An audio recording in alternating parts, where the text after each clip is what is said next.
mga bossing, napakalaking sakripisyo na ng ginawa ng Iglesia ni Cristo para i-organize yan. Imaginein mo ilan na daan libo silang nagpunta dyan, nagpakita ng suporta, hindi naman sa pagpapabagsak ng gobyerno, kundi sa pagsigaw ng mga issues ng bayan natin na dapat na ina-address ng mismong taga-gobyerno.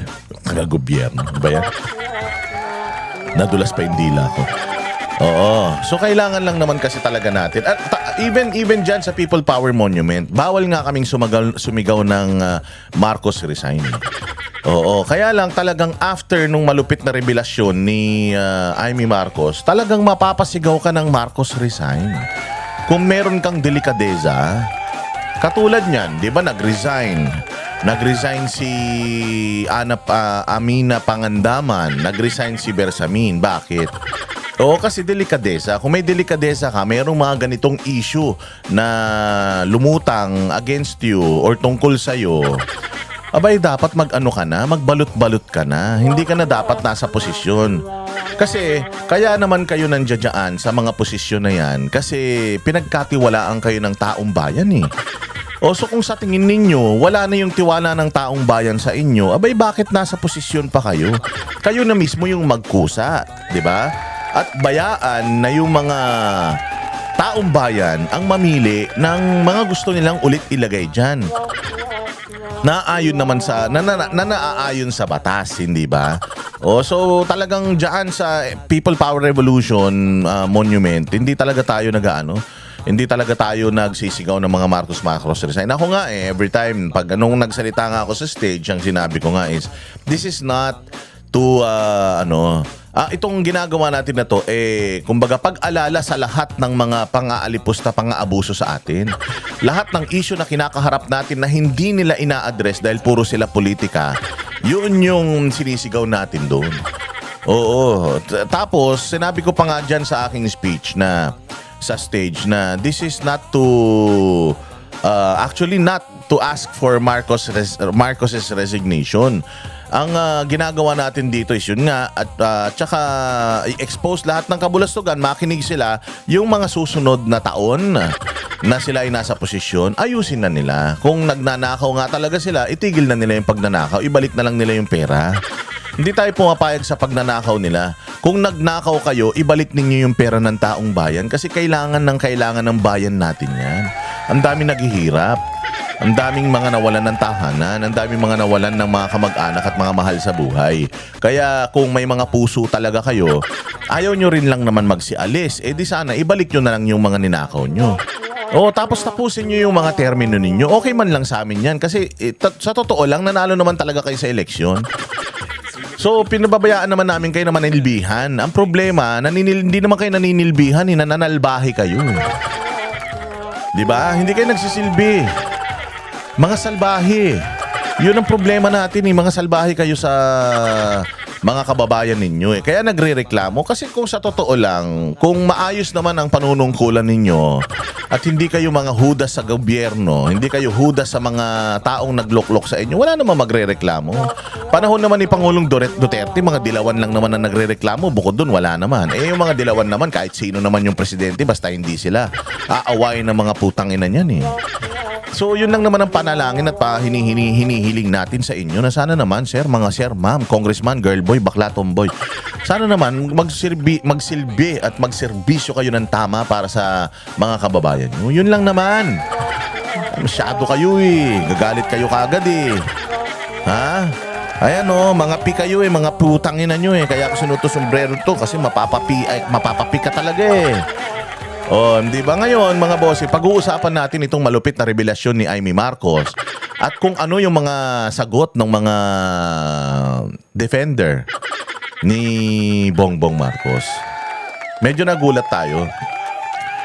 Bago ko simulan, noon kay Zaldico, natatandaan ninyo nung si Zaldico ay umalis papunta sa Amerika para magpa-check up di umano dahil alam naman natin yung pa-check up na style lang yan O talagang umalis yan kasi nakakaramdam na talaga sila. Hindi na nila kayang itago eh. Hindi na nila kayang i-deny kapag langit na ang kumilos. Kahit gaano karami ang pera mo, bilyon, trilyon ang pera mo. Pag langit ang kumilos, hindi mo yan hindi mo yan mapipigilan. Sabi nga nila, it's inevitable. Oo, it's inevitable. It's gonna happen kapag ginusto ng langit yan. So, ine-expose na lahat ng mga katiwalian nila ng Panginoon. Kaya hindi niya na nakayanan. Lumayas siya ng Pilipinas. Sinabi niya, may mga revelasyon siya. Ito matindi. Sa loob lamang ng itong linggo na to, lumabas yung kanyang mga revelasyon. Tapos biglang may bago na nagsalita si Amy Marcos. Pero bumalik muna tayo kay Zaldico. Isa tayo sa mga nagsasabi kay Zaldico na, Zaldico, sa tingin namin, kasi maaaring hindi naiintindihan ni Zaldico noong mga panahon na umalis siya at yung mga panahon na sinabihan siya na wag ka munang bumalik dito, wag ka nang bumalik muna, wag ka nang bumalik, alagaan ka na lang namin. Nung sinabi yun sa kanya, maaaring hindi niya nakikita yung pwedeng gawin ng mga Judas. Kasi sabi ko nga sa inyo, mga traidor yan. Mga traidor yan para mailigtas nila yung kanilang sarili. Lahat ng mga pwede nilang isakripisyo nila. Parang chess yan. Alam niyo yung chess, di ba? Yung chess, mga kakampi mo naman. Yung, halimbawa, kung ikaw yung itim, siya yung puti, yung itim, kakampi mo naman lahat yun. Pero minsan, ang ginagawa mo, in order for you to save the king, pinapakain mo yung pawn, sinasakripisyo mo yung bishop, sinasakripisyo mo yung yung kabayo, yung roke, yung tore, di ba? Minsan kahit yung queen ay isasakripisyo mo to save the king. Kasi ang larong chess, ma-checkmate yung king. Ganun yun eh. So sa nakikita natin ng mga nangyayari ngayon, itong king at saka yung queen sa chess na ito ng gobyerno ay yung mag-asawa. Tapos yung mga pumoprotekta dun sa mag-asawa na yun, mga bossing, eto na yung mga supporting cast sa kanilang sindikato dito sa gobyerno. So sa chess, yung isang parte, yung sindikato, and the other part, yan yung mga lumalaban sa sindikato. Ganun lang yun, and vice versa. So ngayon, makikita natin na itong maraming mga nagtatanggol. Maraming mga ginagamit itong administrasyon para mamatay itong ma-water down itong issue na ito. Pero hindi sila magtatagumpay. Bakit? Kasi nga, checkmate na eh. Ngayon ito si Zaldico, sinabihan natin siya, Zaldi, alam mo, wala ka doon sa yung nasa likod na mga may ranggo. Nandoon ka, isa kang pawn. Yung walang silbi, yung maliit, isa kang pawn na yun yung una nilang ina-advance. Una nilang ipinapakain para yung kanilang interest maprotektahan. So nagsabi tayo kay Zaldico na papapatay ka ng mga yan. Sa laki ng pera na involved dito, maniwala ka sir, isasakripisyo ka ng mga yan. Hindi sila naniniwala sa atin. Isa tayo sa mga nananawagan yan. Natatandaan ninyo. Kung kayo nakapatnubay dito sa aking programa, makikita nyo yan. Na sinasabi natin, Zaldico, kung ako sa'yo, sabihin mo na lahat ng nalalaman mo bago pa mahuli ang lahat.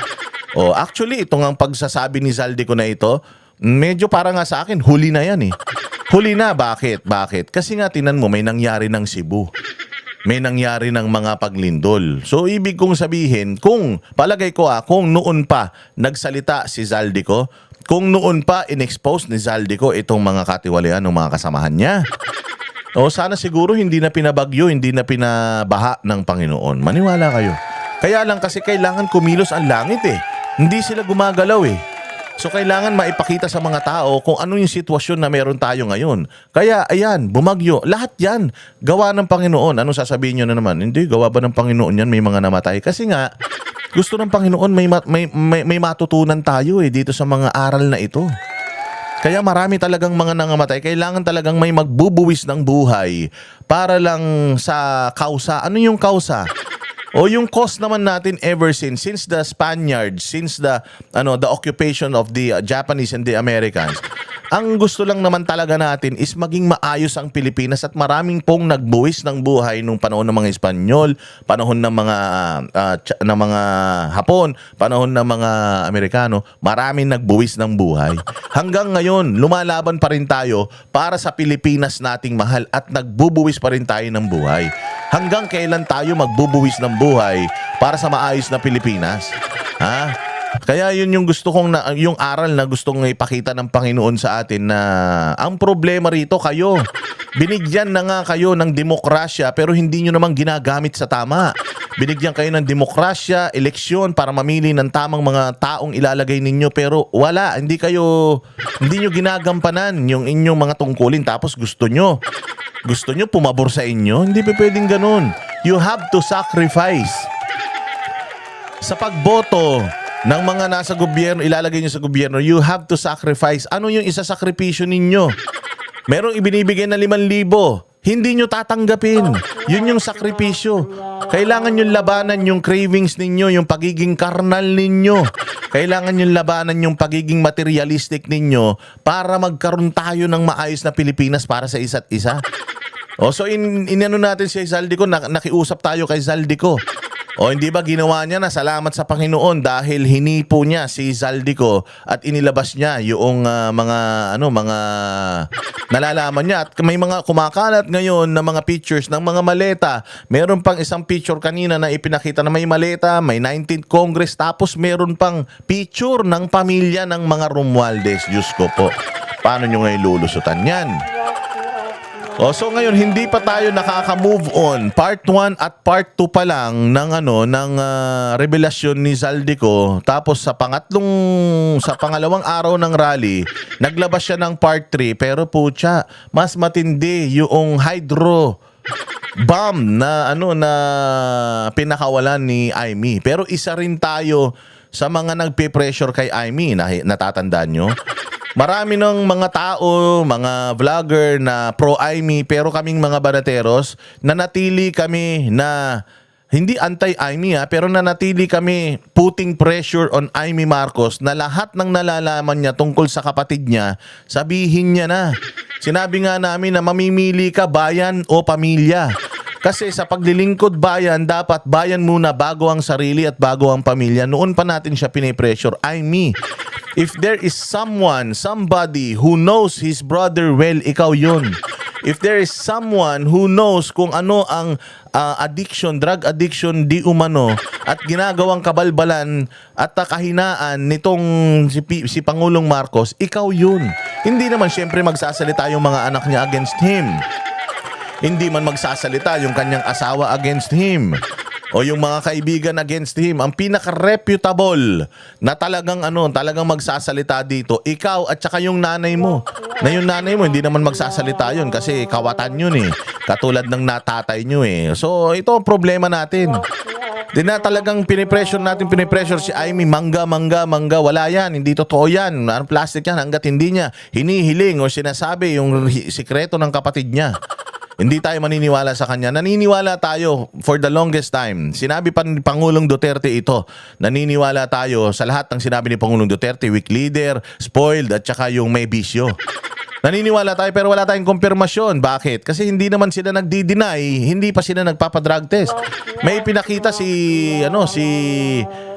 Claire Castro sa kanyang vlog kahapon ng drug test, pero alam naman natin na pwedeng ipeke yung drug test na yun eh. Di ba? Pwedeng pikiin yun. Kaya nga ang importante kasi yung ngayon.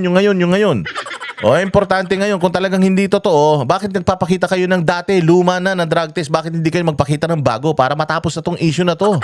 Isa nga yan sa pinag-usapan ng Vox Populi. How hard it is to get, have someone get a strand of your hair para ipatest whether addict kayo o hindi. Kung naniniwala ka na hindi ka addict, kahit araw-araw, mayat maya kung gusto ninyo. Kuhanan nyo ko ng kulangot, tutuli, balat sa mata, pilik mata, kahit ano kunin mo araw-araw para lang mapatunayan. At kung alam mo sa sarili mo na malinis kang tao, you will do it in a heartbeat. Pero bakit pinahihirapan nyo yung Pilipino? So ngayon, nandoon na tayo sa walang tiwala sa kanila until nagsalita ito si Aimee. At nung sinabi ito ni Aimee, talagang nagulat tayo ng bonggang-bongga noon, di ba? Kami ang boses ng masa, hindi natatakot. Katotohanan lang, di kami nalulunod. Walang bahid ng sismis, lahat ay totoo. Kahit sino ka pa, pag mali ka babanatan ka. Walang pinipili kulay, wala kaming kinikilingan. Basta para sa bayan, kami lalaban. Pag tama palakpakan, pag mali banatan. Di matitinag, di matatakot, para sa bayan tuloy ang sigaw. Sa harap ng kamera, walang halong takot. Mga baluktot, lahat kayo'y tutumba. Ang hustisya at totoo, yun lang ang mahalaga. Kahit sinong harang, di kami matitinag. Walang pinipiling kulay, wala kaming kinikilingan. Basta para sa bayan, kami lalaban. Pag tama palakpakan, pag mali banatan. Di matitinag, di matatakot, para sa bayan tuloy ang sigaw. Kung nasa tama ka, ikaw ay aming kasama. Pero pag mali ka, handa ka na bang mabasag? Banateros kami, walang inuunan. Dahil bayan muna, bago ang sarili.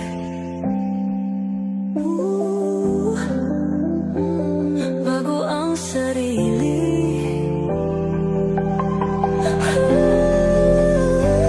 Pag tama palakpakan, pag mali banatan. Banateros ang sigaw, katotohanan ang laban.